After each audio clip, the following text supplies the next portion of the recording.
Hello student, हम लोग class 10th के मैथमेटिक्स का पहला चैप्टर वास्तविक संख्याएं पढ़ रहे हैं। वास्तविक संख्याओं में हम लोग यूक्लिड विभाजन एल्गोरिदम की सहायता से HCF ज्ञात किए। आज हम लोग पढ़ेंगे अंकगणित की आधारभूत प्रमेय। लेकिन भैया, इसको पढ़ने से पहले हमें भाज्य और अभाज्य संख्याओं के बारे में मालूम होना आवश्यक है। अभी तक हम लोग यही पढ़े थे कि वे संख्याएं जो दो से या किसी भी संख्या से विभाजित हो जाएं भाज्य संख्याएं होती हैं। अभाज्य जो किसी से स्वयं वन और स्वयं को छोड़कर किसी से विभाजित न हो। आइए डिफिनीशन पढ़ते हैं इसकी। भाज्य संख्याएं, एक संख्या भाज्य संख्या कहलाती है यदि इसका एक मतलब वन और स्वयं के अतिरिक्त कम से कम एक गुणनखंड है। जैसे 4 है हमारा, तो 4 के गुणनखंड 4 को हम लिख सकते हैं 1 इंटू 2 इंटू 2 1 इंटू 4। तो गुणनखंड क्या होंगे? 4 के गुणनखंड 1, 2 और 4 हैं। यहाँ 1 और 4, ये देखो, एक और स्वयं संख्या 1 और 4 कैसे हैं? 1 है और 4 क्या है? स्वयं है। के अतिरिक्त 2 एक गुणनखंड है ना। एक संख्या भाज्य संख्या तभी कहलाती है यदि इसका एक और स्वयं के अतिरिक्त कम से कम एक गुणनखंड हो। तो यहाँ हम लोग देख रहे हैं एक और स्वयं के अतिरिक्त 2 एक अतिरिक्त गुणनखंड है, इसलिए 4 हमारी भाज्य संख्या है। आइए बेटा, अब अभाज्य संख्याओं के बारे में देख लेते हैं। एक प्राकृतिक संख्या जिसके 2 भिन्न गुणनखंड केवल एक और संख्या स्वयं है, अभाज्य संख्या कहलाती है। मतलब ऐसी प्राकृतिक संख्या जिसके केवल 2 गुणनखंड हो। कौन कौन से? एक और स्वयं, वो हमारी अभाज्य संख्या कहलाती है। जैसे 2 हमने ले लिया क्योंकि इसके 2 भिन्न गुणनखंड 1 व 2 हैं, है ना। अन्य गुणनखंड संभव नहीं है। 2 को हम किस प्रकार से तोड़ सकते हैं? 1 इंटू 2, इससे ज़्यादा तो तोड़ नहीं सकते। कोई अन्य उभयनिष्ठ गुणनखंड, कोई अन्य गुणनखंड नहीं है इसके अतिरिक्त।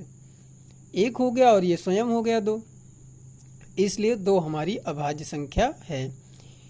इसी क्रम में कुछ इम्पॉर्टेंट पहलू हैं, कुछ इम्पॉर्टेंट बातें हैं, इसको याद रखना अति आवश्यक है। कोई अभाज्य संख्या कोई अभाज्य संख्या नहीं है। जो हमारी 1 होती है वो अभाज्य संख्या नहीं होती क्योंकि इसके 2 भिन्न गुणनखंड नहीं हैं। अभाज्य संख्याएं कैसी होती हैं? जिसके पास 2 भिन्न गुणनखंड हों, है ना। तो 1 को हम क्या लिख सकते हैं? 1 गुणे 1, तो 2 भिन्न गुणनखंड तो है नहीं, इसलिए 1 हमारी अभाज्य संख्या नहीं है। अगला पॉइंट देखते हैं। 1 कोई भाज्य संख्या नहीं है। क्यों नहीं है? क्योंकि भाज्य संख्या 1 स्वयं, है ना, और उसके अतिरिक्त एक गुणनखंड होना चाहिए। 1 को हम क्या लिख सकते हैं? 1 इंटू 1, है ना। तो 1 हुआ और 1 स्वयं खुद है, 1 स्वयं है। तो कोई भाज्य संख्या नहीं है क्योंकि भाज्य संख्या में 1 और संख्या स्वयं और एक अन्य गुणनखंड होना चाहिए। ऐसा होता नहीं है, इसलिए 1 हमारी ना तो भाज्य संख्या है और ना ही अभाज्य संख्या है। 2 सबसे छोटी अभाज्य संख्या है तथा यही केवल सम अभाज्य संख्या भी है ना। 2 एक सम संख्या है और 2 हमारी क्या है? सबसे छोटी अभाज्य संख्या है क्योंकि ये 2 से ही और स्वयं, 1 और स्वयं से ही कटती है। इसके अलावा ये इसके पास कोई भी और गुणनखंड नहीं होता, इसलिए 2 हमारी सबसे छोटी अभाज्य संख्या है तथा यही केवल सम अभाज्य संख्या भी है क्योंकि ये 2 से कट जाती है। आगे देखते हैं, सबसे छोटी सम भाज्य संख्या 4।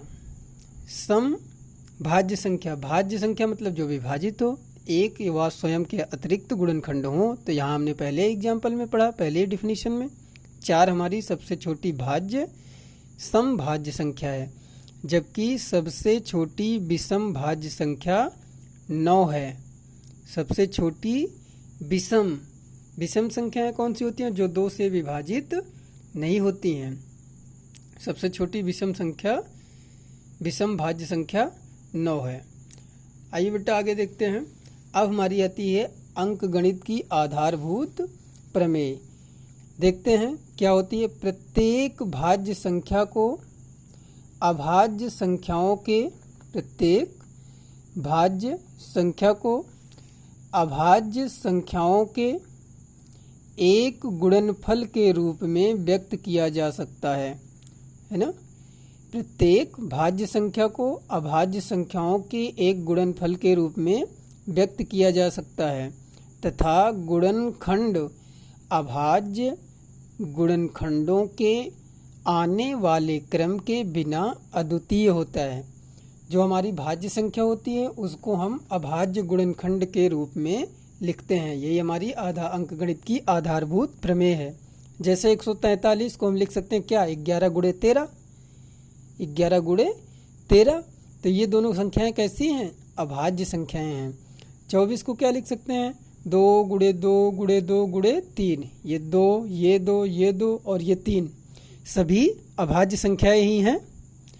416 को हम लिख सकते हैं 2 गुणे 2 गुणे 2 गुणे 2 गुणे 2 गुणे 13। इसमें जितनी भी संख्याएं हैं सभी अभाज्य संख्याएं हैं। ठीक है ना। किसी भी भाज्य संख्या को हम अभाज्य संख्या के गुणनफल के रूप में लिखते हैं। आइए देखते हैं क्वेश्चन। निम्न संख्याओं को अभाज्य गुणनफल के रूप में व्यक्त कीजिए। 140 और 156 को। तो हम लोग क्या करते हैं? 140 लेते हैं। इसको हम क्या लिख सकते हैं? 2 गुणे 70 है ना। अब इस 70 को हम क्या लिख सकते हैं? 2 गुणे 35। इस 35 को क्या लिख सकते हैं? 5 गुणे 7। अब देखो 140 को हम लोगों ने किस तरह तोड़ा? 2 गुणे 2 गुणे 5 गुणे 7। ये सभी कैसी हैं? अभाज्य संख्याएं हैं। कैसी हैं? अभाज्य संख्याएं हैं। इसी प्रकार से बेटा हम लोग 156 को तोड़ेंगे तो 2 गुणे 78। 78 को तोड़ेंगे तो 2 गुणे 39। 39 को तोड़ेंगे तो 3 गुणे 13। अब देखो 156 को हम क्या लिख सकते हैं? 2 गुणे 2 गुणे 3 गुणे 13। ये सभी कैसी संख्याएं हैं? अभाज्य संख्याएं हैं। मतलब किसी भी भाज्य संख्या को हम अभाज्य संख्याओं के रूप में व्यक्त कर सकते हैं। गुणनखंड अभाज्य संख्याओं के गुणनखंड के रूप में लिख सकते हैं। आइए आगे क्वेश्चन देखते हैं। अगला क्वेश्चन कह रहा है अभाज्य गुणनखंड का प्रयोग करते हुए निम्न के महत्तम समापवर्त और लघुत्तम समापवर्त ज्ञात कीजिए। ठीक है ना। 12, 18, 24 नंबर 1 है। नंबर 2 क्वेश्चन है 5, 15, 25 और 45। आइए सबसे पहले 12, 18, 24 का देख लेते हैं। कितना होगा? 12 को हम तोड़ेंगे तो 2 गुणे 6, फिर 6 को तोड़ेंगे 2 गुणे 3। 12 को लिख लिए 2 गुणे 2 गुणे 3। अभाज्य संख्याओं के गुणनखंड के रूप में लिख लिए। ठीक है। इसी प्रकार से 18 को हम लोग क्या लिखेंगे? 18 को लिखेंगे 2 गुणे 9, फिर 9 के लिखेंगे 3 गुणे 3।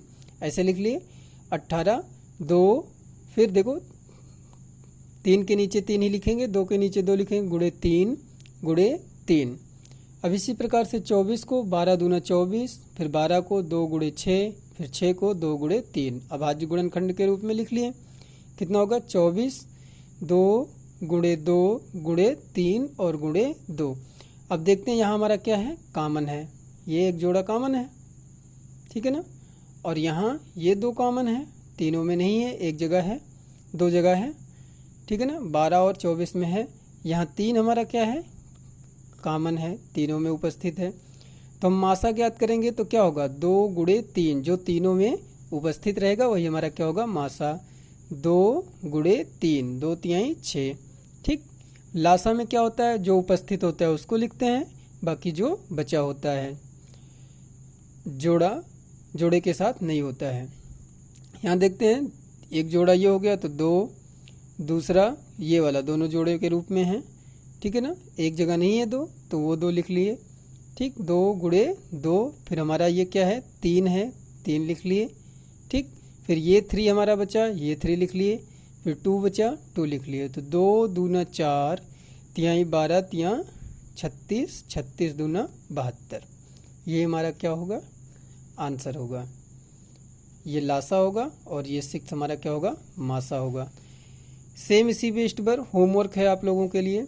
निम्नलिखित प्रत्येक का अभाज्य संख्याओं के गुणनफल के रूप में व्यक्त कीजिए। कितना है, 96, 184, 150, 240, 3072। जैसे पहला क्वेश्चन बताए थे उसी प्रकार से है।